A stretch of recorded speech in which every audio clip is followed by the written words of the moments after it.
Alright, let's level up real fast before we head out.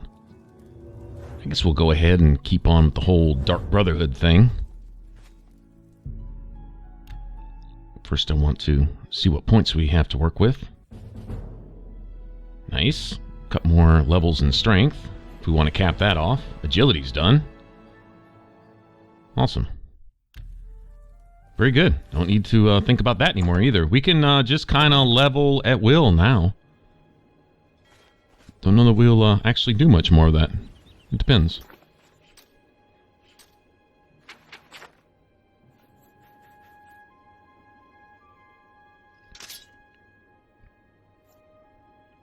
Yeah, one thing I noticed is I don't have a spare bow. I have my very cool looking glass claymore, which I do want to run around with, but I don't have a bow to go enchant. Now that we're level 20, I'd like to try a new setup. Maybe figure out if there's another kind of summons I can use. Although I'm still really partial to my Frost Atronach. Old Fluffy is about as dependable as they come, but I don't know. We'll see.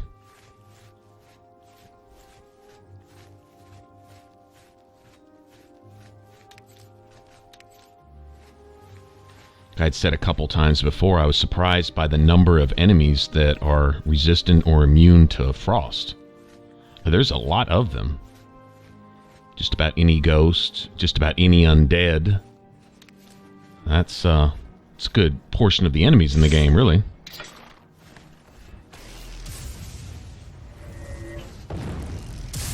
Ouch.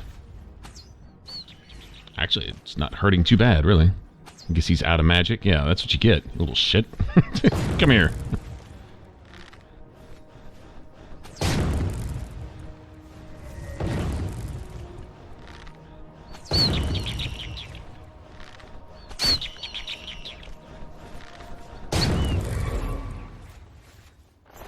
Nice. I remember when those guys could really put up a fight.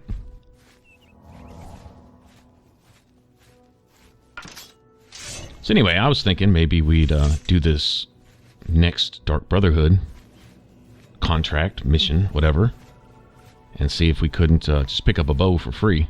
No point in going and buying one. We'll just go explore somewhere and just get one.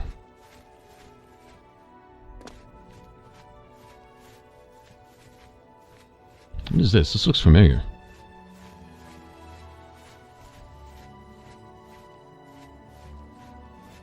Arc fits. Oh, that's that has to do with the Daedric quest. Sure does. Speaking of Daedric, it's probably full of Daedra too. Clan Fears and Daedroths and who knows what else. If I remember right. Boy, it's been a long time.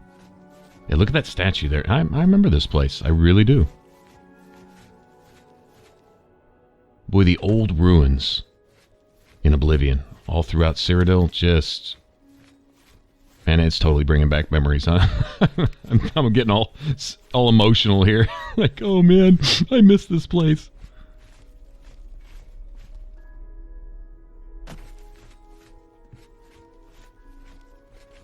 Look at all overgrown by the big roots and ivy and whatever, what have you. Ah, very cool.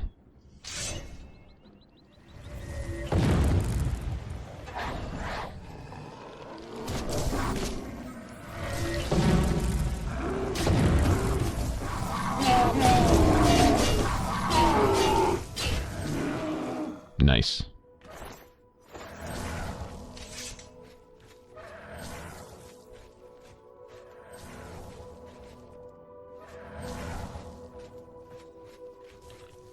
Well, let's go check it out. I'm always down to explore one of these places anyway.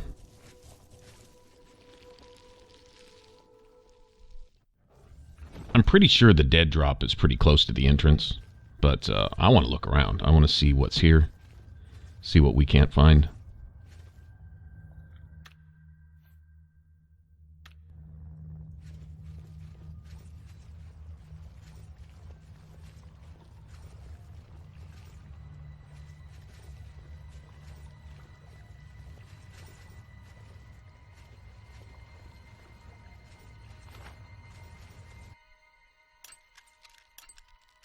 Oh great, average locks. The bane of my existence.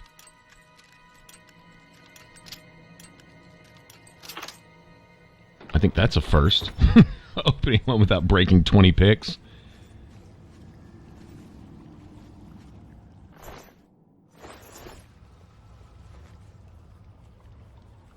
Guess that skeleton's a warning sign from the last guy who came through here. Take that. Yeah, it's no fun when the rabbit's got the gun, is it? That's what they were doing to me when the game started. Damn near one-shotting me.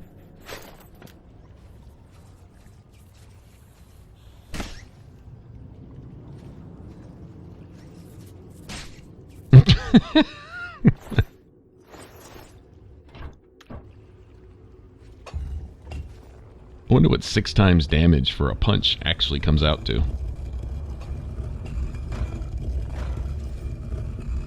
Actually, on this difficulty, that would mean that I'm just hitting them full strength, because your damage is divided by 6. So, I'm basically just hitting them normal. Huh.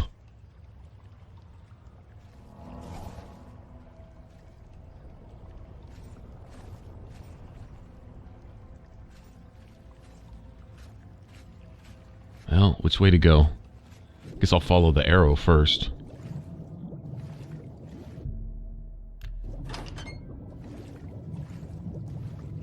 Sunken chest. Let's go to the city of Breville. Lie in wait near. Okay.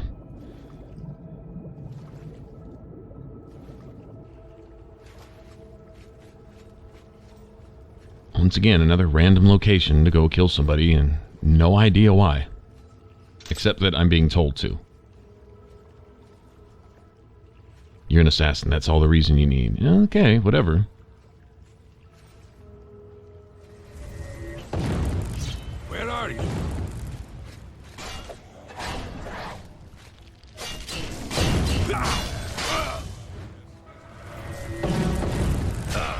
Jump on her. Got him.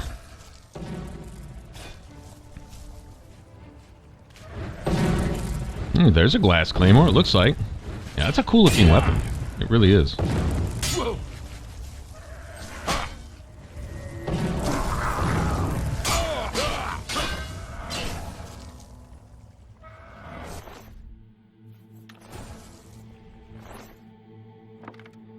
Elven bow?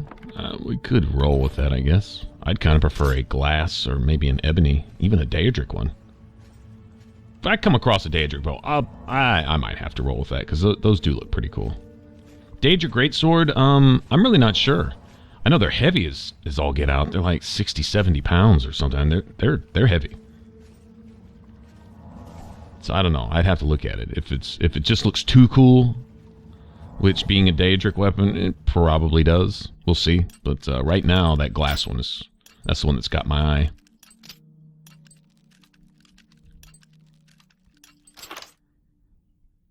Anyway, don't want to overburden myself with all that stuff right now. Yeah, the claymore I've actually got back at my little waterfront house, and I believe that's the highest grade of the light stuff. Glass is to light stuff what Daedric is to heavy stuff. So I probably shouldn't have any problem finding more of them as we go along.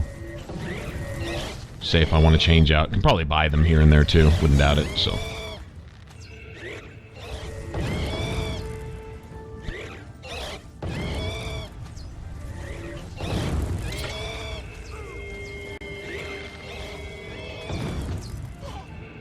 We talked about doing the Shivering Isles on this playthrough, and it's not that we shouldn't or whatever, but I'm thinking, okay, we're going through the storylines here. Like, right now, we're Dark Brotherhood. We've still got Thieves Guild, a bit of Fighters Guild left, and of course the main story. We still got a ways to go on that, and then we could essentially finish our basic playthrough. The whole idea wasn't just to beat the game on max difficulty. I mean, of course, it's nice doing that. That's awesome. So, oh, he's got a glass bow. I might have to give this some thought. glass, ebony, Daedric, I don't know. Glass bow and a sword to match, maybe?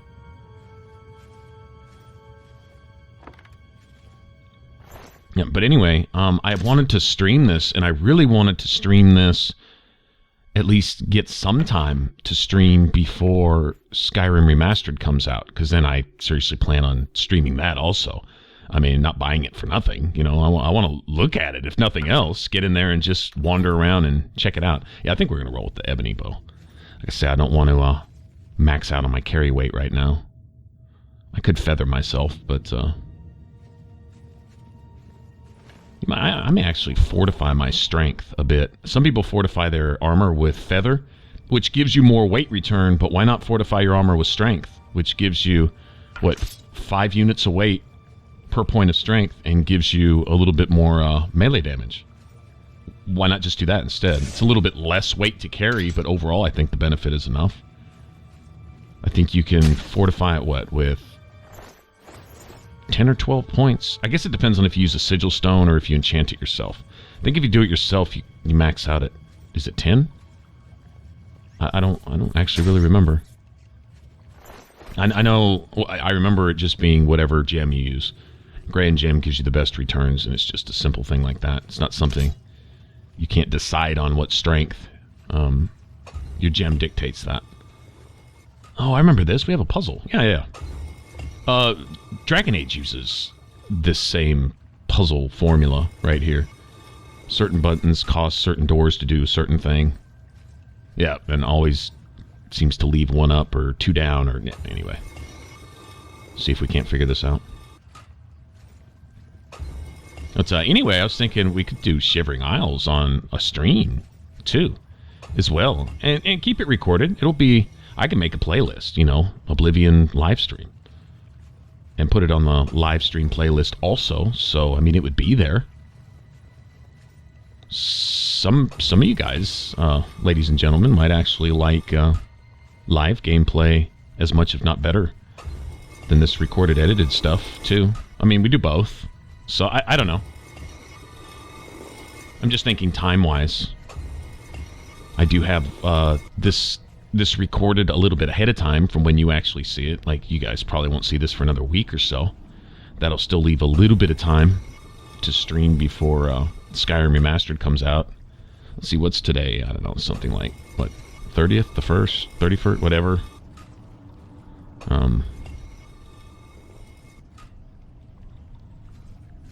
We're just starting October, and I think Remastered comes out on the, what, 28th? So we got about 4 weeks.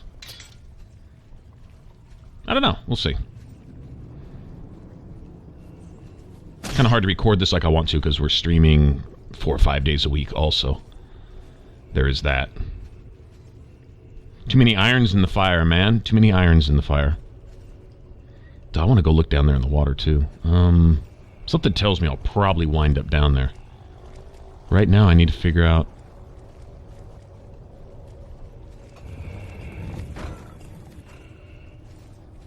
Okay. It just dropped for me. Nice. Okay, that's convenient. Well, I swore I heard a zombie sloshing around, and then we've got a wraith here also. Which is cool. I've got my own wraith I can summon.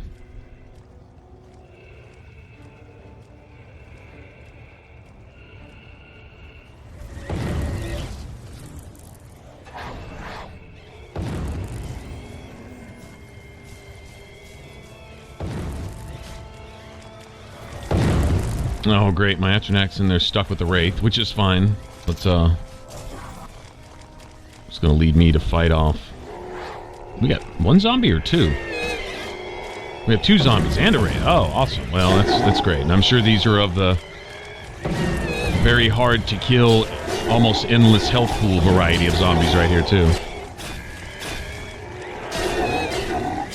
My weapon is basically dead now.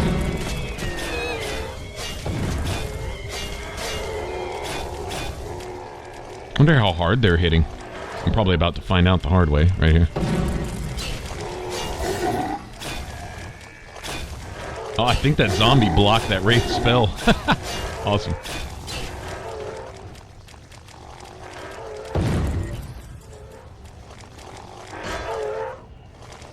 I immediately contracted disease. Are you serious?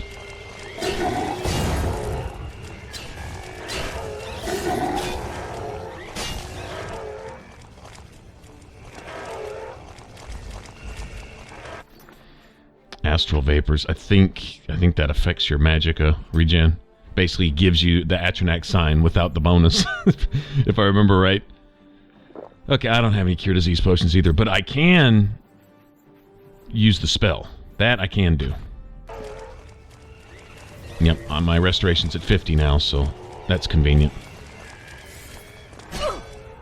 If you're going to go down to the riverside boxing with mud crabs, they tend to give you various bugs and diseases. They sure do. It's nice to have cure disease. Rats, same thing. Mud crabs, rats, zombies. Let's see what else. Wolves can give you stuff. I think pretty much any animal. I don't know about like trolls and ogres though. I don't think they give you disease. They just bust you in the mouth really, really hard. Not sure about that.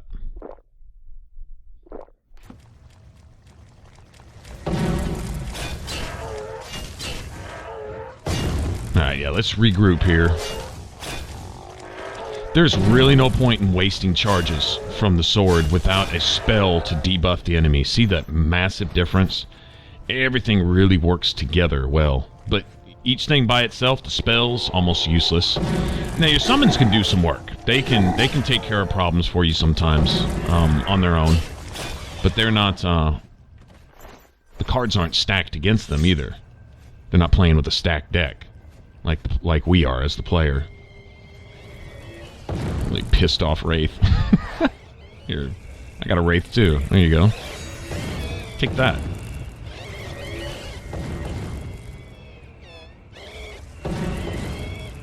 Yeah, see now my wraith's attacks are much more effective.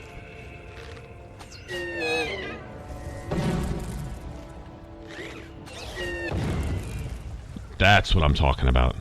From half health to nothing almost instantly. Everything just has to line up right. That's why I'm saying starting off early, and the next time we play through, in fact, this next time we get our setup together, coming up with spells that last over time, as opposed to doing a bunch of extra damage. See, the first knee-jerk reaction is to put more damage on a spell so it kills faster, but your damage is reduced so drastically on this difficulty that you can't compensate for it enough. Like, if you literally have to put up, oh geez,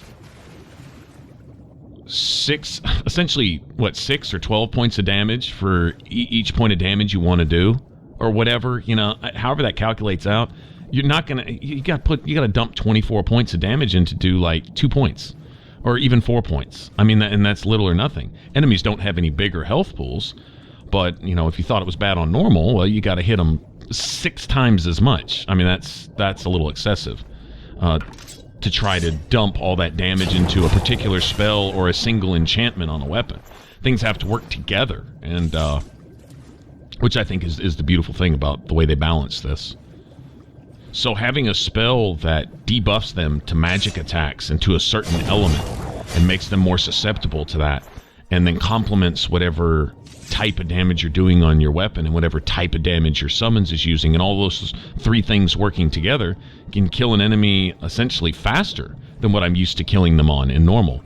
But each one of those things by themselves, pretty weak sauce. Your summon being the strongest, obviously, because your summon doesn't take any penalties in damage dealt, and doesn't take any bonus damage from enemies. So enemies aren't hitting them 6 times harder, and they're hitting enemies just as hard as they're getting hit. As long as you have summons that are keeping up with the Joneses, so to speak, that are leveled with your enemies. And that's another key, is having your destruction, your conjuration, preferably your weapon skill, your poison and potion making, that are all up to whatever level the enemies around you are, and it scales in groups of 5. You have 5 levels, essentially, to get all your primary skills up to, what would it be? Bunches of 25.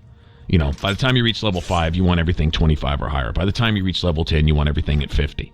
That's, you know, conjuration, alchemy, all that stuff. That would be ideal. Ideal leveling, and still have enough points to get your attributes to 100 by the time you're level 20. The primary ones, like we have here. The only one that's lagging a little bit is strength, but that's okay. I have a couple levels for that. The game really gives you 5 levels of cushion to where you don't outscale the enemies. Enemies will keep essentially scaling till level 25, and then I believe they stop. So it's perfectly balanced if you think about it. If you're kind of following me on these numbers that I'm throwing out there, it's really well designed. It's freaking amazing, actually. But the game almost forces you on this difficulty. I'm sure there's ways around everything. Clever players will always find ways around just about anything. But just in general, it's designed to where you are pretty much corralled to use at least some parts of everything the game offers you. From enchanting to alchemy to spell making to spell casting to all the different types of spells that you might incorporate into your gameplay. Early on, from shielding, you know, which is what I think alteration, right? Soul trap, which is mysticism. You've got your obvious destruction and restoration spells, fireballs and healing, that type of thing. Everything's there, and you're almost guaranteed to use everything once, you know, or 1,000 times, or 1,000,000 times, you know. It's beautiful. It's just beautiful stuff. A lot of fun figuring this out and playing with it, with my simple mind to find ways to work with the system they give you and make it work really well. I think I'm pretty happy with this. Anytime things go pretty badly, it's usually because of me. You know, I'm just playing bad. Forgetting that I need to be casting spells, that I might want to think about blocking a bit more, you know, this and that, and just getting used to the gameplay. Next time through, it should be even smoother and even more fun, if nothing else. Especially if we can maybe try a couple different things. Anyway. Appreciate you guys tagging along, coming along for the ride, keeping me company, what have you. Hope we have this much fun on stream. I hope the stream's popular, too. I really do.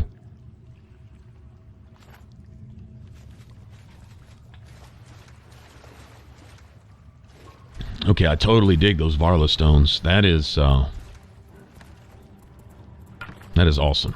That means I can fill my things several times for free.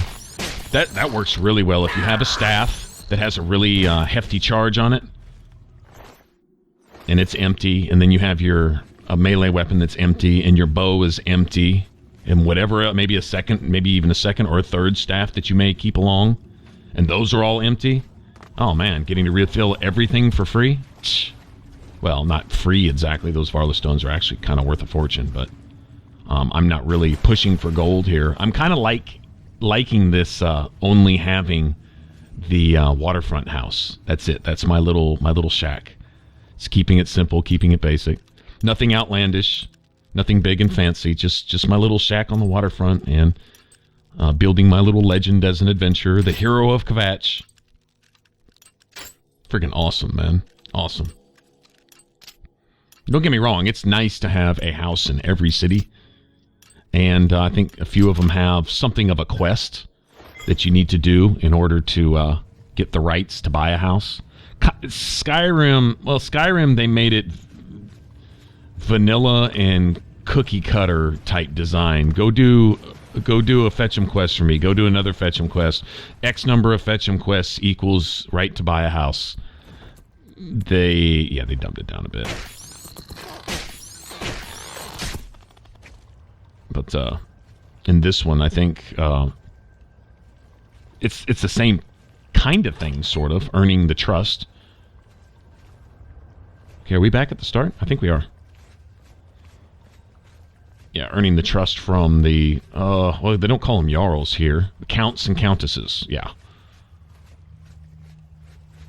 To talk to the stewards. Some of the stewards, they just need to simply like you. You know, it's like maybe a conversation check type of thing.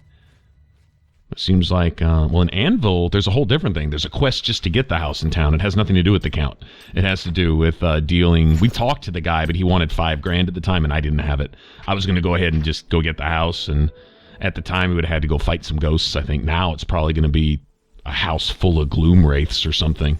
Probably be pretty nasty walking in and getting pounced on by a whole bunch of wraiths, but we could go do. I'm really not concerned. I'm kind of liking having my little nostalgic house on the waterfront, right there at the heart of the Thieves Guild, just where the game begins. You know, that's cool to me. Man, really digging this. I seriously am. I'm really digging this. I'm gonna enjoy playing this live with you guys too. That's gonna be a lot of fun. I decided we're gonna go with clothes. I think I want to go with a two-handed weapon again, so that we avoid any, oh, well, you know, you're just using the shield as an extra item to enchant. Okay, well, I'll take that penalty then. No shield. That's one less item to use. I've heard you can make a shield and have it equipped as an off weapon. Like, you can equip, say, dagger and shield, sword and shield, and then have, you know, as a slot and just not have them. Be not using them. And I'm like, that kind of really defeats the purpose. That sounds exploitative to me. Kind of cheesy, to be honest. Yeah, I don't think so. I'm not using a shield. Why would I equip one?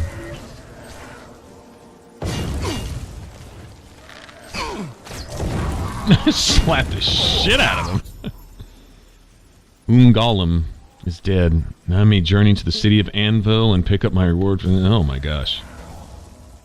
No! I'm too late. I thought I could get here in time.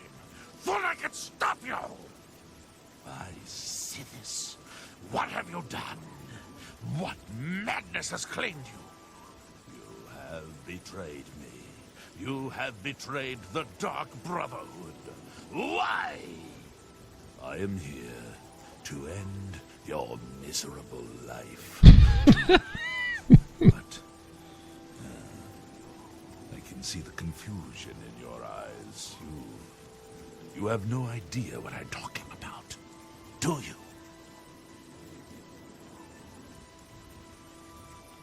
Your first dead drop contract. You carried that out, killed Saladin.